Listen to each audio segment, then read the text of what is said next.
ఈరోజు దేశంలో most happening city ఏదైనా ఉందంటే ఫస్ట్ చెప్పాల్సిన పేరు అమరావతి. రాబోయే రోజుల్లో అమరావతి ఒక ఫ్యూచర్ సిటీగా మారిపోతుంది అని చెప్తున్నాం. శ్రీధర్ పాటిబండ్ల గారు అమరావతిలో ఎంట్రీ ఇవ్వడానికి రీజన్ ఏంటి? నేను పుట్టిన ఊరికి అంతేనండి. నేను లోకల్ వాసినే. ఇక్కడి నుంచి అమెరికా వెళ్ళిన వాడినే. దేనిపైన వర్క్ చేస్తుంది? టెక్నాలజీనా, ఐటీనా, రియల్ ఎస్టేటా, ఏంటి? సో అది టెక్నాలజీ కంపెనీ అండి, కంప్లీట్గా technology based company. Castex growth is phenomenal. First ఇయర్లోనే $3.5 million గ్రోస్ టర్న్ ఓవర్ చేసినాము. అంత గ్రోత్ ఉన్నప్పుడు కాన్సన్ట్రేషన్ ఇంకా దానిలోనే ఇంకా నంబర్ 1 ఎలా వెళ్ళాలనే ఇది ఉంటుంది. కానీ సడన్ ట్విస్ట్ రియల్ ఎస్టేట్ అంటే ఫస్ట్ ఏంటంటే రూపాయి ఎంత వస్తుంది మీ ఇన్వెస్ట్మెంట్ అనేది పక్కన పెడితే ఇన్వెస్ట్మెంట్ సేఫ్గా ఉండాలి. నేను అట్లాంటి ఫీల్డ్స్నే నేను చూజ్ చేసుకుంటాను. సో ఇదే ఫార్ములా మీరు యుఎస్లో అప్లై చేయబట్టే టాప్ క్లాస్ రియల్టర్గా అక్కడ కూడా ఎదిగారు. అంటే నేను స్ట్రాంగ్గా బిలీవ్ చేసేది ఏంటంటే ఒకటి డబ్బులు సంపాదించడం, అండ్ రెండోది దాన్ని ప్రాపర్గా ఎట్లా ఇన్వెస్ట్ చేయాలి. అంటే మీకున్న ఎక్స్పీరియన్స్తో యుఎస్లో చేసిన ఎక్స్పెరిమెంట్స్తో ఇక్కడ ఏమైనా బంపర్ ఆఫర్స్? వరల్డ్లో ఇండియానే, and all businesses, all countries are looking after India right now. India's growth is really good right now. అమెరికాలో మీరు యావరేజ్గా ఒక 10,000-15,000 ఎకరాలు హ్యాండిల్ చేసి ఉంటారా? 11,000 టోటల్. నేను కొన్నది 11,000 acres. 8,000 acres హ్యూస్టన్లో కొన్నాను. ఏ ముహూర్తాన్ని పెట్టామో ఎందుకో ఆ థాట్ వచ్చిందో, బట్ టేక్ ఆఫ్ మాత్రము చాలా బాగున్నది కంపెనీ. నమస్తే, నేను Keshav. Welcome to Suman TV. ఈరోజు దేశంలో మోస్ట్ హ్యాపెనింగ్ సిటీ ఏదైనా ఉందంటే ఫస్ట్ చెప్పాల్సిన పేరు అమరావతి. రాబోయే రోజుల్లో అమరావతి ఒక ఫ్యూచర్ సిటీగా మారిపోతుంది అని చెప్తున్నాం. కానీ ఎవరెవరు అమరావతికి వస్తున్నారనేది కూడా చాలా ఇంపార్టెంట్ ఫ్యాక్టర్ అవుతుంది. ఇప్పుడు నేను ఒక స్పెషల్ గెస్ట్తో కూర్చుని ఉన్నాను. ఆయన ఒక ఎన్ఆర్ఐ. మామూలుగా ఎన్ఆర్ఐగానే కాకుండా ఇక్కడ కూడా ప్రమోటర్గా తనదైనటువంటి రోల్ నిర్వహిస్తున్నారు కేబీపీ డెవలపర్స్ పేరుతో. అసలు అమరావతి పైన వాళ్ళ దృష్టి ఎలా పడింది, కేబీపీ డెవలపర్స్ వచ్చిన తర్వాత ఇక్కడ యాక్టివిటీ ఏ విధంగా మారబోతుంది, మరీ ముఖ్యంగా రియల్ ఎస్టేట్ కన్స్ట్రక్షన్ రంగంలో కొత్త టెక్నాలజీస్, కొత్త టెక్నిక్స్, వెస్ట్రన్ కంట్రీస్ ఫాలో అవుతున్నటువంటి విధానాలని ఇక్కడ అమలు చేస్తామని చెప్తున్నారు ఆయన. ఆయన పేరు శ్రీధర్ పాటిబండ్ల గారు. ఒకసారి ఆయనతో మాట్లాడదాం. నమస్తే సార్. నమస్తే అండి సార్. చాలా రోజులుగా చూస్తున్నాం అమరావతికి సంబంధించి ఒక 1.5 yearలో యాక్టివిటీ ఒక జూమ్ లెవెల్లో పెరుగుతూ పోతూ ఉంది. చాలామంది వస్తున్నారు. అందరూ కూడా ఫారిన్ ఇన్వెస్టర్స్, మన దేశం మీద, మనం ముఖ్యంగా జన్మభూమి మీద ఇంట్రెస్ట్ ఉన్న వాళ్ళు చాలామంది వస్తున్నారు. ఆ కోవలో చూసినప్పుడు శ్రీధర్ పాటిబండ్ల గారు అమరావతిలో ఎంట్రీ ఇవ్వడానికి రీజన్ ఏంటి? రీజన్ అని అంటే నెంబర్ 1, నేను పుట్టిన ఊరికి అంతేనండి. నాగార్జున యూనివర్సిటీ ఆపోజిట్ 2 kilometers ఇక్కడ నుంచి. అంటే నా ఎడ్యుకేషన్ అంతా కూడాను గుంటూరులోనే అయింది. డిగ్రీ వచ్చేసి నేను హిందూ కాలేజ్లో చేశాను. అంటే నా మాస్టర్స్ వచ్చేసి TJPSలో చేశాను. తర్వాత ఒక 2 years లెక్చరర్గా కూడా వర్క్ చేశాను గుంటూరులో. సో నేను లోకల్ వాసినే. ఇక్కడి నుంచి అమెరికా వెళ్ళిన వాడినే. తర్వాత ఇంకొక 2 years హైదరాబాద్లో వర్క్ చేసి 2002లో యుఎస్ వెళ్ళాను. అండ్ ఒక 9.5 years ఎంప్లాయీ కింద వర్క్ చేశాను వేరే ఆర్గనైజేషన్లో. తర్వాత 2011 అనుకుంటాను నాకు అరౌండ్ మార్చ్ నాకు గ్రీన్ కార్డ్ వచ్చింది. అండ్ 2012లో I started my own consulting company. Started అనే కంటే కూడాను నా partner Suresh Katamareddy, he started a company and we both used to work for another company in Houston. దాన్ని మా ఇద్దరి పేర్ల మీదకి మార్చుకొని దెన్ నేను ఒక 50% పార్ట్నర్ కింద క్యాస్టెక్లో 2012లో స్టార్ట్ అయ్యాను అనమాట. So Castex growth is phenomenal. Last 14 yearsలో మేము ఆల్మోస్ట్ $160 million కంపెనీని గ్రో చేసినాము. అంత ఫాస్ట్గా ఎందుకు గ్రో చేయగలిగినాము అని అంటే కనుక it's the combined strength of me and Suresh. So కలిసి ఉంటే కలసొక్కు అంటారు, వచ్చే మహాబలం అంటారు. కాంబినేషన్ అంత పెద్ద సక్సెస్ అయిందండి. డెఫినెట్గా అది కలిసి ఉంటే కలసొక్కు అనేది ఒకటి, రెండోదేమో రైట్ కాంబినేషన్. ఇప్పుడు నేను I'm very strong on the sale side and he's very strong on the technical side. So that is what is needed for the growth of any consulting company. So technical aspects అని తను చూసుకునేవాడు, anything related to sales నాకు అప్పటికే అంటే అసలు ఆ company core area ఏంటి? దేనిపైన వర్క్ చేస్తుంది? టెక్నాలజీనా, ఐటీనా, Yeah. రియల్ ఎస్టేటా ఏంటి? సో అది టెక్నాలజీ కంపెనీ అండి, కంప్లీట్గా technology based company. And we're strong in ERP, enterprise resource ప్లానింగ్లో వెరీ స్ట్రాంగ్ అనమాట. దాంట్లో కూడాను మా ఇద్దరి బ్యాక్గ్రౌండ్స్ వచ్చేసి ERP called as PeopleSoft. మా ఇద్దరిది కూడాను పీపుల్ సాఫ్ట్ బ్యాక్గ్రౌండ్. నేను సేల్స్ సైడ్ ఉండేవాడిని, సురేష్ ఏమో టెక్నికల్ సైడ్ ఉండేవాడు. మా ఫస్ట్ క్రిస్మస్ పార్టీలో నేను చెప్పాను అనమాట ఏమని, company first year almost 3.5 million చేసినాం. January 1st, 2012లో అఫీషియల్గా ఇద్దరం కలిపి లాంచ్ చేసినాము. బై ది ఎండ్ ఆఫ్ 2012 అంటే by December we hit about 3.5 million. First ఇయర్లోనే $3.5 million గ్రోస్ టర్న్ ఓవర్ చేసినాం. Very good number. So first year within 1 yearలోనే 3.5 million business చేసినాము. సో ఇక అప్పటి నుంచి ఇక బ్యాక్ తిరిగి చూసుకోవాలా. సో ఇక అప్పటి నుంచి every year on year growth, కొన్ని ఇయర్స్ అయితే 200-300% గ్రోత్ కూడా ఉన్న సిచ్యువేషన్స్ ఉన్నాయి. అట్లా ఒక 110 million వరకు we have grown the company organically. Okay. So మామూలుగా అంత గ్రోత్ ఉన్నప్పుడు కాన్సన్ట్రేషన్ ఇంకా దానిలోనే ఇంకా నంబర్ 1 ఎలా వెళ్ళాలనే ఇది ఉంటుంది. కానీ sudden twist, real estate development చేయాలి, డెవలపర్స్గా రూపాంతరం చెందాలి. సో ఈ కాజ్ ఎక్కడి నుంచి స్టార్ట్ అయింది మీకు? అంటే అమెరికాలోనే స్టార్ట్ చేశారా, లేదా ఇప్పుడు ఇండియాలోనే ఎక్స్పెరిమెంటల్గా వస్తున్నారని అనుకోవాలా? సో అంటే నేను స్ట్రాంగ్గా బిలీవ్ చేసేది ఏంటంటే, ఒకటి డబ్బులు సంపాదించడం, అండ్ రెండోది దాన్ని ప్రాపర్గా ఎట్లా ఇన్వెస్ట్ చేయాలి. సో అప్పుడే మీకు డబుల్ గ్రోత్ ఉంటుంది. సంపాదించడం ఒకటి, డబ్బులు రాగానే ఏమవుతుంది అని అంటే the biggest culprit in the human is the brain. డబ్బులు రాగానే ఏమవుతుంది, 10 directionsలో పుల్ అవుతుంది మీకు బ్రెయిన్. ఒక ఇల్లు కొందామా, లేకపోతే ఒక ఎక్స్పెన్సివ్ కార్ కొందామా, లేకపోతే ఒక 50 వేలు తగలేసి వెకేషన్కి పోదామా, ఇట్లాంటి వాటితో మల్టిపుల్ డిస్ట్రాక్షన్స్ ఉంటాయి మైండ్కి. నేనేంటనంటే from the very beginning very discipline. చాలా మంది అనుకుంటారు చాలా డిసిప్లిన్గా ఉండాలి, కంపల్సరీ ఫైనాన్స్ విషయంలో కంట్రోల్డ్గా ఉండాలి, బట్ చేయలేకపోతారు. అంటే మీకు ఎక్కడి నుంచి వచ్చింది మరి ఇంత గ్రిప్పింగ్ నాలెడ్జ్ దాని మీద? ఐ థింక్ డిఎన్ఏలోనే ఉందనుకుంటాను. అదే మీ ఫాదర్ బ్యాక్గ్రౌండ్ ఏంటంటే ట్రైనింగ్ అంటే ఏం తీసుకోలేదు. ఓకే. బట్ ఏంటంటే అంటే అఫ్ కోర్స్ మన అప్బ్రింగింగ్ కానివ్వండి, మనం పడిన స్ట్రగుల్స్ కానివ్వండి, ఏమేమి చేయకూడదో నేర్చుకున్నాం. సో ఇదే ఫార్ములా మీరు యుఎస్లో అప్లై చేయబట్టే యుఎస్లో కూడా ఒక అంటే టాప్ క్లాస్ రియల్టర్గా అక్కడ కూడా ఎదిగారు. నేను ఎందుకంటే కొంతమంది ఎన్ఆర్ఐస్ దగ్గర నుంచి కూడా కొంత ఇన్ఫర్మేషన్ తీసుకుంటే మీరు ఆల్రెడీ అక్కడ చాలా పెద్ద పెద్ద వెంచర్స్ హ్యాండిల్ చేశారు అన్నారు. అది కూడా వింటే thousands of acres చెప్తున్నారు. అందులో మరి వాస్తవం ఏంటనేది మీరే చెప్పాలి. అవును. సో ఇందాక చెప్పినట్టు ఒకటేమో సంపాదించడం ఒకటి, రెండోదేమో దాన్ని ప్రాపర్గా ఇన్వెస్ట్ చేయటం. సో ఇప్పుడు నాకు తెలిసిన రెండు బిజినెసెస్ ఏంటి అని అంటే కనుక, ఒకటి ఐటీ, రెండోది దాన్ని ప్రాపర్గా నేను రియల్ ఎస్టేట్లో ఇన్వెస్ట్ చేసుకుంటూ వచ్చినాను యుఎస్లో. సో 2012లో స్టార్ట్ చేసాము మేము IT company. Real estate investment మేము స్టార్ట్ చేసింది 2015. ఆ టైం ఇటువైపు ట్రాన్స్ఫార్మ్ అవుతూ మొదలుపెట్టారు. స్లోగా వచ్చిన మనీ అంతా కూడాను చిన్న ఇన్వెస్ట్మెంట్స్తో స్టార్ట్ చేశాను 2015లో. బట్ బాగా హెవీగా ఇన్వెస్ట్ చేసింది 2017 to 2021. మధ్యలో కరోనా ఉంది కదా, చాలా మంది డిస్టర్బ్ అయ్యారు. కరెక్ట్. కరోనా ఉన్నా కానీ అప్పుడు మాకేంటనంటే బిజినెస్ గ్రోత్ ఈజ్ చాలా బాగుండేది కరోనా టైంలో. మిగిలిన అన్ని బిజినెసెస్లు సఫర్ అయినా కానీ యుఎస్ ఐటీ బిజినెస్లో వచ్చేటప్పటికి చాలా ఫ్లరిష్ అయినాయి కరోనా టైంలో. ఎందుకంటే everything is remote, everything is online. So దాంతో ఏంటంటే జాబ్స్ కానివ్వండి విపరీతమైన డిమాండ్ వచ్చింది. ఆల్మోస్ట్ మాకు డబుల్ అయినాయి నెంబర్స్ కరోనా టైంలో బాగా కలిసి వచ్చింది. బ్లెస్సింగ్ ఇన్ డిస్గైజ్ అని అంటారు కదా. సో అట్లా మాకు లక్కీగా ఆ కరోనా టైం 2.5-3 years మా బిజినెస్ నెంబర్స్ డబుల్ అయ్యాయి. సో ఆ మనీ రావటం, దాన్ని ప్రాపర్గా అదే టైంలో నేను చిన్నగా స్టార్ట్ చేసింది. Then I formed a group. అట్లా ఆల్మోస్ట్ 8,000 acres కొన్నాం హ్యూస్టన్లో, టెక్సస్లో. ఎందుకంటే మా బేస్ అదే. మ్యాక్సిమము మా దగ్గర ఉన్న డబ్బులతోనే పే చేసుకోవడానికే ప్రయత్నిస్తాం. ఇప్పుడు నాకు ఎల్టీవీ అని అంటారు, లోన్ టు వాల్యూ వచ్చేసేసి నాకంటే నా loan to my value of the property is only 8%.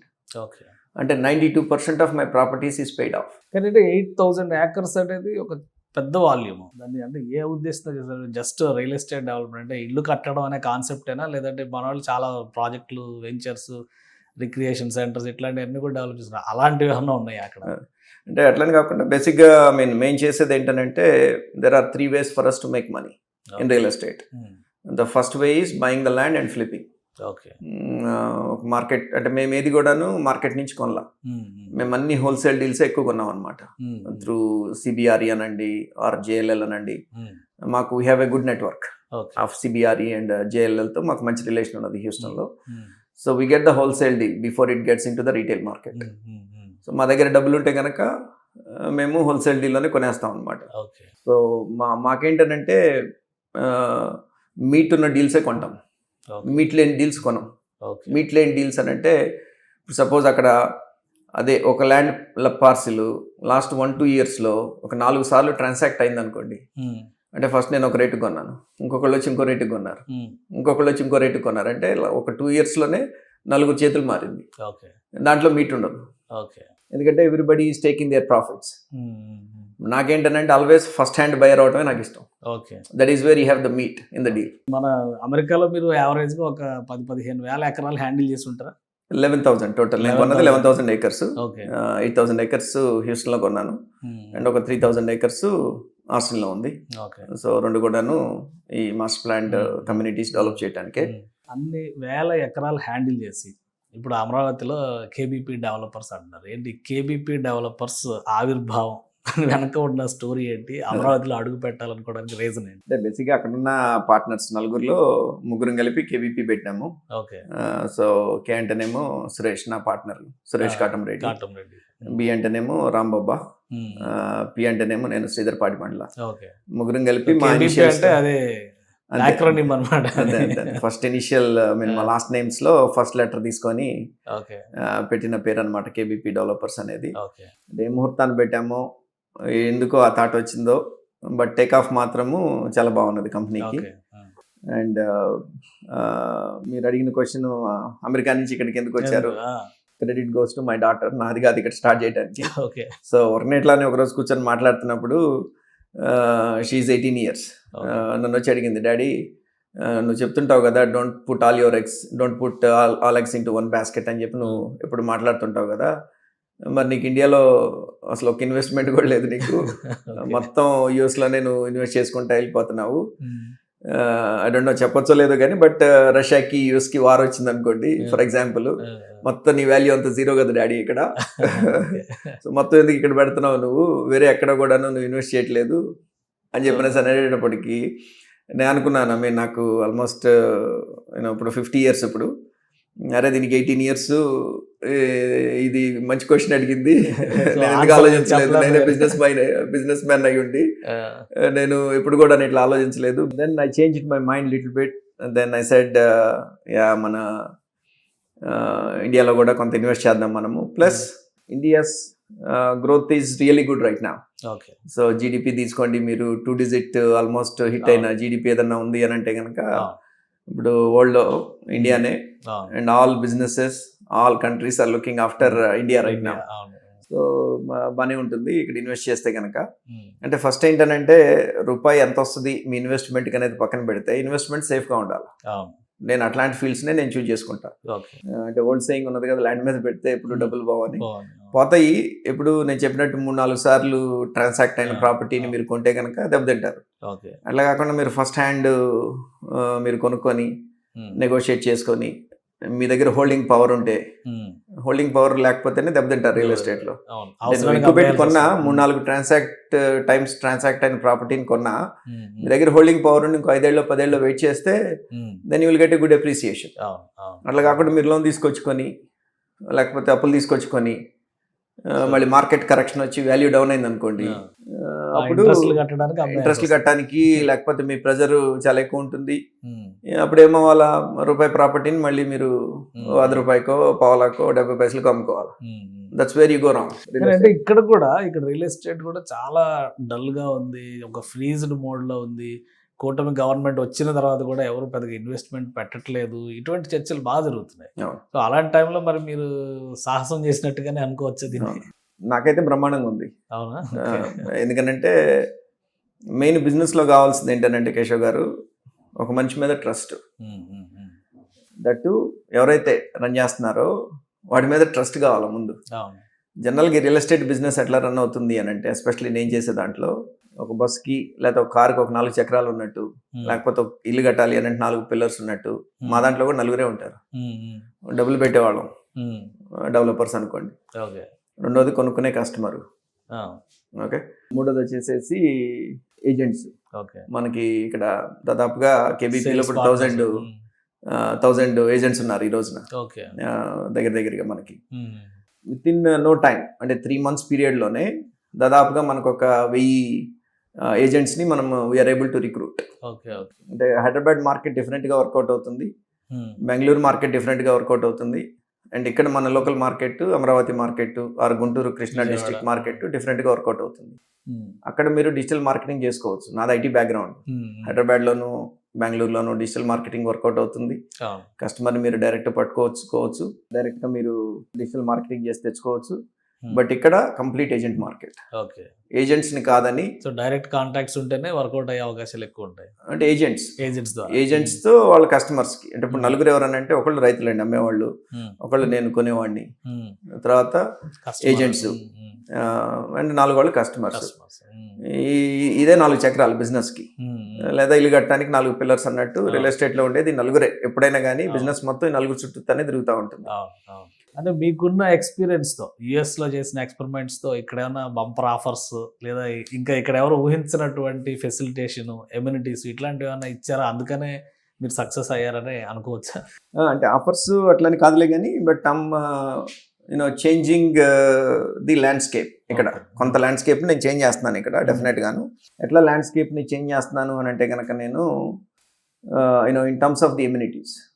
ఇప్పుడు నేను చాలా ప్రాజెక్ట్స్ నేను చూశాను, చాలా ప్లాటింగ్ సరౌండింగ్ లో అయినాయి, కంప్లీట్ అయినాయి, లేకపోతే ప్రాసెస్లో ఉన్నాయి, ఆన్ గోయింగ్ ప్రాజెక్ట్స్ అవన్నీ కూడాను చాలా ప్రాజెక్ట్స్ నేను చెక్ చేశాను. But I wanted to do something different. Number 1 ఏంటంటే మెజారిటీ ఆఫ్ ద ప్రాజెక్ట్ ఒక 10 acres, 15 acres, 20 acres. The biggest headache here is the land pooling. Land pooling అనేది ఇట్స్ నాట్ ఈజీ మనకి ఇక్కడ. అంటే గవర్నమెంటల్ ఆస్పెక్ట్స్ కానివ్వండి, legal ఆస్పెక్ట్స్లో కానివ్వండి, documentation కానివ్వండి, what ever it is, మాకు యూఎస్లో ఉన్నంత క్లీన్గా ఉండదు. 11,000 ఎకరాలు కొన్నా కానీ నాకు ఎప్పుడు ఏ ప్రెషరు లేదు. బట్ ఇక్కడ ఈ 60 ఎకరాలు 30 ఎకరాలు కొనేటప్పటికి నాకు 11,000 ఎకరాలకు పట్టినంత టైము దానికంటే 3 రెట్ల టైం దీనికి బట్టి 90 ఎకరాలు ఇక్కడ కొనేటప్పుడు. మీరు 24లో 8 నెలలు ఇప్పుడు కంటిన్యూస్ గా ఉంటున్నారంటే అర్థం. 11,000 ఎకరాలు హ్యాండిల్ చేసి ఇక్కడ 30-60 ఎకరాలు ఇక్కడే కూర్చోబెట్టేసింది అంటే అది సిస్టమ్ గొప్పతనం అనుకో. Correct. I mean challenging. Land pooling is a big challenging without any doubt. నాకనే కాదు ఎవరికైనా, ఇక్కడ లోకల్ వాళ్ళు కానివ్వండి, ఎక్స్పీరియన్స్లో ఉన్న వాళ్ళు కానివ్వండి, ఎన్ఆర్ఐస్ కానివ్వండి. కాకపోతే ఒకటేంటనంటే వాట్ పీపుల్ స్ట్రాంగ్లీ బిలీవ్డ్, మా కేవీపీది బజ్ క్రియేట్ అవడానికి మార్కెట్లో మాకు సేల్స్ ఎంత రెస్పాన్స్ ఉండడానికి కారణం, స్ట్రాంగ్ అని బిలీవ్ అయ్యేది ఏంటి అని అంటే కనుక ట్రస్ట్ ఇన్ అస్. నేను ఆల్మోస్ట్ ఒక్కరోజు కూడా మిస్ కాకుండా లాస్ట్ 3.5 monthsలో మార్నింగ్ 10 అంటే I'm the first worker to come to my office. Night 10 వరకు ఇక్కడే కూర్చుంటారు. రైతులు రానివ్వండి మాట్లాడతాను. That's my passion. I love to interact with people. జనాలతో మాట్లాడటం నాకు ఇష్టం. వాళ్ళు ఏం మాట్లాడుతున్నారు ఏంటి, లేకపోతే డెవలపర్స్తో మాట్లాడటం, వాళ్ళ నుంచి సజెషన్స్ తీసుకోవటం, వాళ్ళు ఎందుకు సక్సెస్ అయ్యారు, ఒక ప్రాజెక్ట్ ఎందుకు ఫెయిల్యూర్ అయింది, నాకు ఉన్న గ్లోబల్ ఎక్స్పీరియన్స్ నేను మిక్స్ చేసి, అండ్ ఇంతవరకు ఎవరు ఇవ్వనటువంటి చుట్టుపక్కల ఎమ్యూనిటీస్ని నేను ఈ ప్రాజెక్ట్లోకి నేను తీసుకురాబోతున్నాను. క్లబ్ హౌస్ అని చెప్పి పెడుతున్నారే కానీ ఎవరు కూడా క్లబ్ హౌస్ ఇవ్వట్లా. అంటే ఒక 10, 15, 20 acresలో ఇవ్వాలి అని అన్నా కానీ కొద్ది కష్టమే ఇక్కడ. దట్టు ల్యాండ్ ఎక్స్పెన్సివ్ అయ్యే కొద్దికి ఇప్పుడు క్లబ్ హౌస్ అనేది మీరు మీ ల్యాండ్లోనే ఇవ్వాలి. ఇప్పుడు ఒక వెంచర్ వేస్తున్నారు అని అంటే మీకు 10% గ్రీన్ స్పేస్ వదలాలా, 1% యూటిలిటీస్కి వదలాలా. క్లబ్ హౌస్ ఇవ్వాలి అని అంటే మీరు గ్రీన్ స్పేస్లోనూ కట్టలేరు, 1% యూటిలిటీ స్పేస్లోనూ కట్టలేరు. మీకు వచ్చిన పర్సంటేజ్ ఏదో ఉంటుంది, 52-53% ఏదో ఉంటుంది. దాంట్లోనే మీరు క్లబ్ హౌస్కి స్పేస్ వదలాలా. అప్పుడు ఆల్రెడీ ప్లాటింగ్ అయ్యే టైంకే మీకు ల్యాండ్ చాలా ఎక్స్పెన్సివ్ అవుతుంది. ఒక 1000 గజాలు వదలాలి అని అంటే మరి చాలా ప్రాఫిట్ కొట్టేస్తుంది డెవలపర్ ఆ క్లబ్ హౌస్ ఇవ్వాలి అని అంటే. ఒకటి ల్యాండ్ రూపంలో, రెండోదేమో బిల్డింగ్ కట్టాలి. సో దాంతో ఏంటంటే మీ 20 ఎకరాలు 15 ఎకరాలు 25 ఎకరాల్లో చేసిన వాళ్ళు అపార్ట్మెంట్స్లో కొంతవరకు ఇచ్చారు కానీ క్లబ్ హౌసెస్, స్విమ్మింగ్ పూల్స్ అట్లాంటివి. బట్ ఓపెన్ ప్లాటింగ్ వెంచర్స్లో నేను ఇంతవరకు క్లబ్ హౌస్ అన్న వెంచర్ అయితే నేను ఇంతవరకు చూడాల. బట్ నేను ఇక్కడ ఆల్మోస్ట్ 25,000 square feet ఉన్న క్లబ్ హౌస్ కడుతున్నాను నేను. అది 100% కడతాను. దాంట్లో మళ్ళీ డౌట్ కూడా లేదు. స్విమ్మింగ్ పూల్ కానివ్వండి, లేకపోతే ఒక యాంఫీ థియేటర్ కానివ్వండి, ల్యాండ్స్కేప్ లోకల్ ఫ్లేవర్ లేకుండా జనరల్గా ఇక్కడ జరుగుతుంది ఏంటంటే ఇప్పుడు ఒక ల్యాండ్స్కేప్ ఏదైనా ఒక ప్రాజెక్ట్లో చేసిన అతనికి ల్యాండ్స్కేప్ ఇచ్చేస్తున్నారు, లేదో ప్రహరీ వాల్ కట్టిన ఒక 4 వాల్స్ కట్టిన అతనికి ప్రహరీ వాల్ ఇచ్చేస్తున్నారు, లేదో ఒక 4 ఓవర్ హెడ్ ట్యాంక్స్ కట్టిన వాళ్ళకి ఓవర్ హెడ్ ట్యాంక్ ఇచ్చేస్తున్నారు. Subcontracting subcontracts is okay, but what I'm saying is there is no proper engineering behind it. ఆ ఇంజనీర్ డెవలప్మెంట్ లేదు. ఇప్పుడు నేను చేస్తుంది ఏంటంటే ఒక MEP కన్సల్టెంట్ని పెట్టుకున్నా, ఒక ల్యాండ్స్కేప్ కన్సల్టెంట్ని పెట్టుకున్నా, ఒక స్ట్రక్చరల్ ఇంజనీర్ని పెట్టుకున్నా, అండ్ ఒక ఆర్కిటెక్ట్ని పెట్టుకున్నా. ఈ నలుగురితో ఒక టీం ఫామ్ చేసుకున్నాను. నేను వాళ్ళకి ఇచ్చిన ఇన్స్ట్రక్షన్స్ ఏంటి అని అంటే కనుక నాకు ఈ ప్రాజెక్ట్లో లోకల్ ఫ్లేవర్ కనపడకూడదు, సో సంథింగ్ డిఫరెంట్. ఈ KBP వాళ్ళది అనే బ్రాండ్ నాకు ఈ ప్రాజెక్ట్తో ఎస్టాబ్లిష్ అయిపోవాలా. మీరు సమ్ న్యూ ఫ్యాక్టర్ పట్టుకురండి నా ప్రాజెక్ట్స్లోకి, అండ్ కొనుక్కున్న వాళ్ళకి అప్రిసియేషన్ ఎట్లా అవుద్ది అని చెప్పిన ఆలోచించిన. వేరే డెవలపర్స్ చెప్పిన దాన్ని బట్టి ఒక ఆయన మంచి సజెషన్ ఇచ్చారు. ఏమన్నారనంటే ఎప్పుడు లైవ్లీగా ఉండాలి మీరు చేసిన ప్రాజెక్ట్, అప్పుడే అప్రిసియేషన్ ఎక్కువ ఉంటుంది కొనుక్కున్న కస్టమర్. లైవ్లీగా ఉండాలంటే ఏం చేయాలంటే కొన్ని విలాస్ కట్టాలి. సో మీరే విల్లాస్ కట్టాలి, అన్ని చోట్ల కట్టలేము, కస్టమర్ చాయిస్ కాదు. కరెక్ట్ అన్ని చోట్ల కట్టలేము. ఎందుకంటే if the project is 20 kilometers 30 kilometers అవే ఉందనుకోండి, అక్కడ మీరు నిజంగా ఇల్లు కట్టాలి అని అనుకున్నా కానీ అక్కడి నుంచి మీకు ట్రాన్స్పోర్టేషన్ ఉండదు, ఇవన్నీ చేయలేము కొన్ని చోట్ల. బట్ లక్కీలీ ఈ ప్రాజెక్ట్లో నాకు కలిసి వచ్చిన అడ్వాంటేజ్ ఏంటంటే అన్నిటికీ దగ్గరగా ఉంది ఈ project. 60 acres location priority. First అసలు 60 acres అక్కడ చేయటం అనేదే it's a big task. So నేను వచ్చిన తర్వాత టోటల్ ల్యాండ్స్కేప్ చుట్టుపక్కలంతా మారిపోయింది ఇక్కడ, ఈ ప్రాజెక్ట్ చుట్టుపక్కలంతా కూడా. నెక్స్ట్ నేను అనుకున్న విజన్ అంతా కూడాను దాంట్లో 100% తీసుకురావాలి, ఇంక్లూడింగ్ విలాస్. నేను 20 విలాస్ నేను కడతానని నేను అనౌన్స్ చేసినాను. జస్ట్ సో దట్ కొనుక్కున్న వాళ్ళకి ఏంటంటే కనీసం 30% 40% మినిమం నా ప్రాజెక్ట్ అయ్యేలోపు అప్రిసియేషన్ రావాలి వాళ్ళు పెట్టిన ప్రతి రూపాయికి. విలాస్ కట్టి లైవ్లీగా పెడితేనే దానికి వాల్యూ వస్తుంది కొనుక్కున్న కస్టమర్కి అనే ఉద్దేశంతో 2 years మెయింటెనెన్స్ మొత్తం నేను పెట్టుకున్నా. ఈ ప్రాజెక్ట్ మెయింటెనెన్స్ మొత్తం ఈ ఫెసిలిటీస్ ఇవ్వటమే కాకుండా ప్లస్ 3 years అక్కడి నుంచి 3 yearsకి కస్టమర్కి నా దగ్గర కొనుక్కోవాలి అని అంటే ముందుగానే ఆ 3 years కూడా మెయింటెనెన్స్కి మీరు ఫీజు పే చేయాలి అని చెప్పి ఆ 3 years మెయింటెనెన్స్ డబ్బులు కూడా ముందుగానే తీసుకొని ఆ maintaining that maintenance account, so that 5 ఏళ్ళు మీకు కంప్లీట్గా ప్రాజెక్ట్ లైవ్లీగా ఉండాలి. ఉంటే కొనుక్కున్న వాళ్ళకి కూడా అప్రిషియేట్ అవుతుంది ప్రాజెక్ట్. ఇప్పుడు లొకేషన్ మీరు అసలు ఎలా చూస్ చేసుకున్నారు? అది అక్కడ నుంచి ఏమన్నా ఆఫర్ వచ్చిందా, లేదా మీరు ఈ ఏరియా అయితేనే బెస్ట్ అని చెప్పని డిసైడ్ అయ్యారు? ఎందుకంటే ఆ పాయింట్ చాలా ఇంట్రెస్టింగ్ జోన్ అది. అదే కాజా టోల్ గేట్ కి పక్కనే చాలా దగ్గర, మోస్ట్ హ్యాపెనింగ్ ప్లేస్ అది ఫ్యూచర్ లో. సో చాలా ప్రాజెక్టులు కూడా అక్కడ దగ్గరలో వస్తున్నాయి. ఆ లొకేషన్ ఎలా చూస్ చేసుకున్నారు? సో నాకు ఆ లొకేషన్ ఎందుకు చూస్ చేసుకున్నాను అని అంటే కనుక that is the most happening location after the capital. చుట్టుపక్కల మీరు ల్యాండ్స్కేప్ అంతా మీరు చూసినట్లయితే కనుక అమరావతి తర్వాత అంటే అమరావతి కూడాను ఇంకా టైం పడుతుంది. రోడ్లు కానివ్వండి, అండర్ గ్రౌండ్ కేబుల్స్, ఈ వర్క్ అంతా నడవడానికి కొంత టైం పడుతుంది. ఒక 2 years పట్టొచ్చు అని అనుకుంటున్నాను, 2 to 3 years పట్టొచ్చు అని అనుకుంటున్నాను. బట్ ఈ లొకేషన్ ఎందుకు చూస్ చేసుకున్నాను అని అంటే కనుక అసలు ట్రై సిటీ అని పేరు పెట్టడానికి రీజన్ ఏంటంటే it is 20 minutes from 3 major cities. Try city అనే పేరు ఎట్లా వచ్చింది అని అంటే గుంటూరుకి 20 minutes, విజయవాడకి 20 minutes, అండ్ అమరావతికి 20 minutes. మూడింటికి కూడా 19 kilometer డిస్టెన్స్ లో వచ్చింది మనం. అండ్ ఈవెన్ ఇటు తెనాలికి కూడా 19 kilometers వచ్చింది. సో అది ఆలోచించలేదు. తెనాలి రోడ్డు కూడా ఏదో డెవలప్ అవుతుంది నెక్స్ట్. అంటే ఇప్పుడు మా ముందు నుంచి ముందుకెళ్తే కనుక it is connecting to that Tenali and Chilumuru road, అది కూడా కనెక్ట్ అవుతుంది. And on top of it ఇక్కడ మేజర్ మంచి ఫ్యాక్టర్ ఇక్కడ మా లొకేషన్కి అడ్వాంటేజెస్గా కాబోతుంది ఏంటంటే కనుక butterfly junction. So all roads are leading to that butterfly junction. National highway works కూడా స్టార్ట్ అయిపోయినాయి ఆల్రెడీ. ఇప్పుడు డైవర్షన్ స్టార్ట్ చేశాడు, బటర్ఫ్లై జంక్షన్ స్టార్ట్ అయిపోయింది. అండ్ ఈవెన్ వెస్ట్ బైపాస్ కూడాను వర్క్స్ అని అయిపోయినాయి. ఈ బటర్ఫ్లై జంక్షన్ అవగానే అది కూడా మొత్తం మీకు ఓపెన్ చేసేస్తున్నారు. And on top of it ring road ఇక్కడే కనెక్ట్ అవుతుంది, inner ring road. And outer ring road కి ఈ బటర్ఫ్లై జంక్షన్ కి కోకా రోడ్ అని ఒకటేదో 150 feet రోడ్ ఏదో బిల్డ్ చేస్తున్నారు. సో అంటే కాజా టు అదేంటది మన కోపల్లె, దాన్ని కోకా రోడ్ అని అంటున్నారంట ఇప్పుడు అందరూ. సో కాజా టు కోపెల్ల ఒక 150 feet ఆర్ 200 feet రోడ్ ఏదో కనెక్షన్ ఉంది to connect the inner ring road with the outer ring road. అది కూడా మా సైడ్ నుంచి చాలా దగ్గరగా వస్తుంది. అది లేదు ఈ గోల్డ్ మర్చెంట్స్ కి దుబాయ్లో ఉన్న గోల్డ్ సూక్ లాగా ఒక 70 acres ఏదో తీసుకొని గవర్నమెంట్ జెమ్స్ పార్క్ లాగా ఏదో ప్లాన్ చేస్తున్నారు. Mangalagiri constituency most happening place. So అట్లా స్ట్రాటజిక్ గా. అండ్ అదే కాకుండా మీకు మన మయూరి టెక్ పార్క్ చూసినట్లయితే కనుక ఇప్పుడు టాటా వాళ్ళ టాటా ఇన్నోవేషన్ హబ్ అని చెప్పేసి ఇన్నోవేషన్ మొత్తం హబ్ ఓపెన్ అయిపోయింది. బిల్డింగ్ అంతా కూడాను వాళ్ళు ఓపెన్ చేసినారు. అంటే అక్కడ ఎంప్లాయ్మెంట్ యూత్ అంతా కూడాను వాళ్ళకి కావాల్సిన ట్రైనింగ్స్ డిఫరెంట్ ట్రైనింగ్స్ అని కూడాను ఆ సెంటర్ నుంచి ఫెసిలిటేట్ చేస్తారని చెప్పిన విన్నాను. ఏదన్నా major employer or major corporate ఎవరన్నా వచ్చి మాకు ఒక 2 million square feet కావాలి అని అంటే ఉన్న ఒకే ఒక ఆప్షన్ ఏంటంటే ద ఐటీ టవర్స్ ఆఫ్ ఎనిజియో. So which I know things are happening behind. వాటిని కూడాను లైమ్ లైట్లోకి తీసుకురావడానికి అది ప్రయత్నాలు జరుగుతున్నాయి అని చెప్పి నేను విన్నాను. రామకృష్ణ వెనిజియో టవర్స్ మా సైడ్ నుంచి కనపడతా ఉంటాయి. అంటే నాది విల్లా రెడీ ప్రాజెక్ట్ ఇది. నేను కట్టడమే కాకుండా వేరే వాళ్ళు వచ్చి కట్టుకున్నా కానీ 3.5 kilometers ఇమిడియట్ గా నివాస యోగ్యం అది. అక్కడ కన్స్ట్రక్షన్ అయితే ఇమిడియట్ గా ఉండొచ్చు, కుటుంబం అక్కడ స్టే చేయొచ్చు. అలాంటి ప్లేస్ మీరు చూస్ చేసుకోవాలి. కరెక్ట్. అన్ని ప్లేస్లు ఒక్కొక్కసారి అంటే అన్ని కలిసి వస్తాయి అన్నట్లు దీనికి ఏంటంటే మంచి లొకేషన్ అవటము, రైతులు నమ్మి నాకు ఒక 60 acres అమ్మటము. అదర్వైజ్ ఇన్ని ఎమ్యూనిటీస్ నేను ఇవ్వలేకపోయేవాడిని. ఈ క్లబ్ హౌస్లు కానివ్వండి, లేకపోతే basketball courts, shuttle courts, tennis courts, beach volleyball courts, outdoor gyms కానివ్వండి, ఇండోర్ జిమ్స్ కానివ్వండి, ఇవన్నీ కూడాను నేను అంటే రెగ్యులర్గా అందరూ ఇచ్చే ఎమ్యూనిటీస్ కాకుండా my plan is to spend about 25 crores on the extra amenities on this project. Location ఒకటి, లొకేషన్తో పాటు నేను 60 acres పూల్ చేయటం ఒకటి, ప్లస్ నేను కొనుక్కొని ముందుకెళ్తున్నా.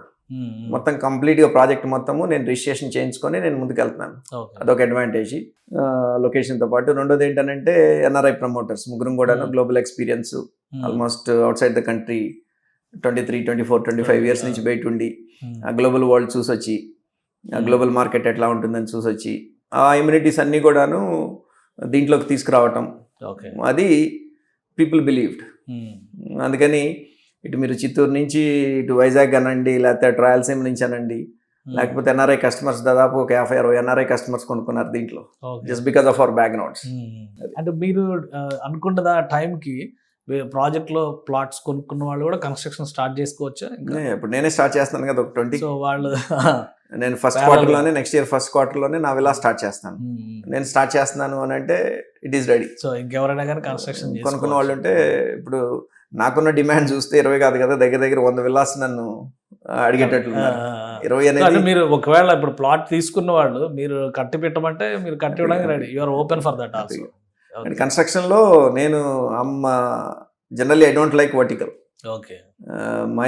My core business is always horizontal. Landscape develop చేయడం వరకే నాది. నాకెందుకు కన్స్ట్రక్షన్ ఈజ్ బిగ్ సైకిల్ అని నా ఉద్దేశం. అండ్ చాలా కాంపోనెంట్స్ దాంట్లో చూసుకోవాలా, కలర్ చూసుకోవాలా, లైట్ ఫిక్సర్స్ అంటారు, ప్లంబింగ్ ఫిక్సర్స్ అని అంటారు, డోర్లు అంటారు, వాస్తు అంటారు, ఇవన్నీ చాలా కాంపోనెంట్స్ ఉంటాయి ఆ కన్స్ట్రక్షన్లో.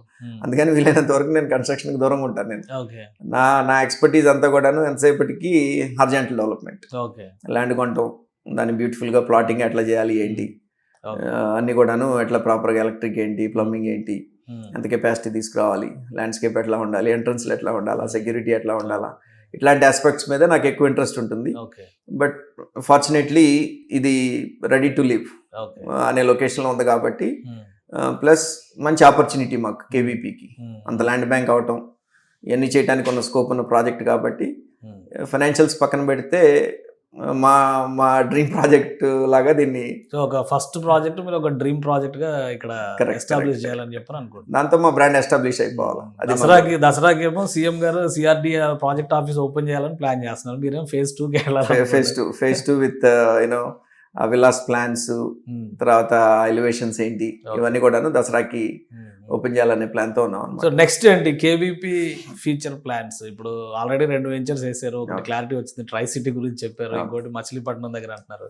ఏంటి కేవీపీ ప్లానింగ్? అంటే ఫుల్ ఫ్లెడ్జ్డ్ గా అక్కడ ఎలా అయితే thousands of acres మీద వర్క్ చేశారో ఆంధ్రప్రదేశ్ లో కూడా మీ ఫుట్ ప్రింట్ అలానే ఉంటుందా? కరెక్ట్. ఐ మీన్ డెఫినెట్ గా ఇప్పుడు చూడండి, నేను యూఎస్ లో లేను, మరి నా ఐటీ బిజినెస్ రన్ అవుతుంది కదా, నేను యూఎస్ లో లేను, నా రియల్ ఎస్టేట్ వెంచర్స్ అన్ని కూడాను. అంటే ఇప్పుడు ఎట్లా ఉందంటే టెక్నాలజీ వరల్డ్ లో మీరు అక్కడ కూర్చొనే మీరు పని చేయాల్సిన పని లేదు. మీరు I mean all my businesses are in autopilot. ఇప్పుడు సురేష్ ఐటీ మొత్తం సురేష్ టేక్ కేర్ చేస్తున్నాడు, గోగినేని మొత్తం ఆ రియల్ ఎస్టేట్ అంతా తను చూసుకుంటున్నాడు యూఎస్ లో. దాంతో ఏమైందనంటే నాకు కొంత ఫ్రీ టైం దొరికింది. దాంతో ఏమవుతుందంటే నేను ఇక్కడ ల్యాండ్స్కేప్ నేను ఎకో సిస్టమ్ అంతా నేను ఇక్కడ బిల్డ్ చేస్తున్నాను ఓకే మా పార్ట్నర్స్ అందరికీ. అంటే ఒక్కొక్కళ్ళు ఒక్కొక్క దీన్ని టేకప్ చేసి ఐటీ అంతా సురేష్ టేకప్ చేస్తే అక్కడ రియల్ ఎస్టేట్ అంతా గోగి నేను చూసుకుంటే ఇక్కడ నేను ల్యాండ్స్కేప్ ఆర్ ఎకో సిస్టమ్ అంతా నేను బిల్డ్ చేస్తున్నాను ఇక్కడ. ఓకే ఇది కంటిన్యూస్గా అంటే నేను ఉంటేనే రన్ అవ్వాలనేది కాకుండా I built all the right teams, sale side కానివ్వండి, అడ్మినిస్ట్రేషన్ సైడ్ కానివ్వండి, అకౌంటింగ్ సైడ్ కానివ్వండి, తర్వాత ఆపరేషన్ సైడ్ కానివ్వండి, I built all the right teams. అంటే కొంచెం గ్లోబల్ ఎక్స్పీరియన్స్ ఉన్నది కాబట్టి ప్రాసెస్ ఓరియంటెడ్గా ఉంటాము. అంటే మరి మిగిలిన వాళ్ళకి ఎంత టైం పట్టింది ఏంటో తెలియదు కానీ but my systems are way better based on my customer feedback కానివ్వండి, based on my agent feedback కానివ్వండి. ఒక 3 నెలల్లో I was able to build a better system than anybody else out there in the market. Okay. So future projects కూడా అలానే expect చేయొచ్చు అంటారు. Continuous గా this will continue. Andhra Pradesh లో కంటిన్యూ అవుతుంది and we have plans to expand it into Hyderabad and Bangalore. Okay. Already నాకు బెంగళూరులో decent portfolio ఉన్నది అక్కడ. But I don't do the plotting and all that. Okay. ఒక మేజర్ బిల్డర్తో నాకు I don't wanted to take the name but I have a partnership with a major builder, Bengaluru builder. Okay. So అక్కడ ఏం చేస్తాము అని అంటే land pool చేసేసి legal అంతా అయిపోయిన తర్వాత సిఎల్యూ అంటాం అక్కడ మన నాలాని, అక్కడ కన్వర్షన్ ఆఫ్ ల్యాండ్ యూసేజ్ అని అంటాము. Okay. సిఎల్యూ అయిన తర్వాత నేను ఆ బిల్డర్కి ఇచ్చేస్తాను అనమాట. Okay. I add my markup and I give it to the builder. Right. So అట్లా ఒక 100 acres వరకు మనకి ఇప్పుడు ట్రాన్సాక్షన్లో ఒక 17 acres ఫ్లిప్ చేసాం తనకి. Okay. అండ్ ఇప్పుడు ఇంకొక 63 acres ఇప్పుడు ప్రజెంట్ అది మార్కెట్లో ఉన్నదన్నమాట. So already you are there in Bangalore. Bengaluru already ఉన్నది. Plus I have a hotel Bloom అని ఒక I built a 3-star hotel in Bengaluru on Whitefield main road. Okay. ఒక 55 room హోటల్ ఒకటి కన్స్ట్రక్ట్ చేశాను అది. Okay. So that is my third line of business. So technology అయిపోయింది, real estate అయిపోయింది, ఇప్పుడు హాస్పిటాలిటీకి మెల్లిగా ఎంటర్ అవుతున్నాను. Okay. అండ్ హాస్పిటాలిటీలో I mean just I think మీరు రావటం లేకపోతే సుమన్ టీవీ వాళ్ళు రావటం ఎలా విశేషం ఏమో తెలియదు కానీ 15th హ్యాండ్ ఓవర్ చేశాను వాళ్ళకి, August 15th. Just got a message building లోకి ఎంటర్ అవుతున్నప్పుడే మెసేజ్ వచ్చింది, sir we were sold 100% last night అని. సో విత్ ఇన్ 20 days లో మా వాళ్ళు బ్లూమ్ వాళ్ళు they were able to sold all 55 rooms last night. Okay. So surprise. హాస్పిటాలిటీలో అమరావతికి ఏం ప్లాన్ లేదా? ఇప్పుడు గవర్నమెంట్ 3-star 4-star 5-star అంటుంది కదా. యా సో గుడ్ క్వశ్చన్ మీరు అడిగింది. So I already prepared couple of DPRs. Okay. So నేను టూరిజం డిపార్ట్మెంట్ వాళ్ళని already I approached and same Bloom already construct చేసి నేను హ్యాండ్ ఓవర్ చేస్తున్నాను కాబట్టి I'm putting DPRs, 1 for Vizag and 1 for Tirupati. So Bloom కి requirement ఉన్నది ఒక వైజాగ్ కానివ్వండి, ఒక తిరుపతి కానివ్వండి ఆంధ్రప్రదేశ్లో. And hoping next would be Amaravati and విజయవాడకు కూడాను. అంటే నేను ఆల్రెడీ కట్టి ఆల్రెడీ వాళ్ళకి 100 hotels ఉన్నాయి nation wide. So they are looking for Andhra Pradesh Hyderabad requirement ఉన్నది కొంత. బట్ హైదరాబాద్లో ప్రాబ్లం ఏంటంటే the numbers are not working out. చూద్దాము ఒకటి కడదాము అని అనుకున్నా కానీ ది ROI జనరల్గా ఇన్వెస్టర్కి ఏం కావాలి అని అంటే ROI ఏంటి, నువ్వు ఎంత ఇన్వెస్ట్ చేస్తున్నావు, నీకు ROI ఎంత వస్తుంది. బెంగళూరులో it's working out really good for me. And ఇక్కడ వైజాగ్ కానివ్వండి, తిరుపతి కానివ్వండి, if I get support from the government I'm ready to invest. ఒక 50 CR వైజాగ్ ఇన్వెస్ట్ చేయడానికి రెడీగా ఉన్నాను. అట్లానే 50 CR తిరుపతికి I put the budgets for it. So let's see where it goes. Right. Thank you Sridhar garu అన్ని ఎక్స్ప్లెయిన్ చేసినందుకు. All the best for your future projects. Thank you. ఇది శ్రీధర్ గారు ఇచ్చినటువంటి ఎక్స్పీరియన్స్ అండ్ ఆయన ఎక్స్ప్లెనేషన్స్ చూస్తే కనుక అమరావతిలో మోస్ట్ హ్యాపెనింగ్ ప్లేసెస్లోనే వాళ్ళు ఒక వెంచర్ని తీసుకొచ్చారు. ట్రై సిటీ పేరుతో అన్ని ఎమ్యూనిటీస్ ఉన్నాయి. ఆ ఫ్యూచర్ ప్రాజెక్ట్స్ గురించి కనుక మీరు తెలుసుకోవాలనుకుంటే కనుక స్క్రాల్ అవుతున్న నంబర్స్కి కాంటాక్ట్ చేయొచ్చు, మీకు కావాల్సినటువంటి ఇన్ఫర్మేషన్ తీసుకోవచ్చు. అలానే అమరావతి డెవలప్మెంట్ స్పేస్తో పాటు ఆంధ్రప్రదేశ్లో రీషేపింగ్ ఇప్పుడు జరుగుతున్నటువంటి ప్రతి ప్రక్రియలో ఇన్వాల్వ్ కావడానికి తాను సిద్ధంగా ఉన్నారు అని చెప్తున్నారు శ్రీధర్ గారు. అమెరికాలో సాధించినటువంటి విజయాల్ని బేస్ చేసుకొని రాబోయేటువంటి రోజుల్లో భవిష్యత్ ఆంధ్రప్రదేశ్ని తీర్చిదిద్దడంలో తన పాత్ర తాను పోషిస్తానని చెప్తున్నారు. ఇది KBP డెవలపర్స్ సక్సెస్ స్టోరీ.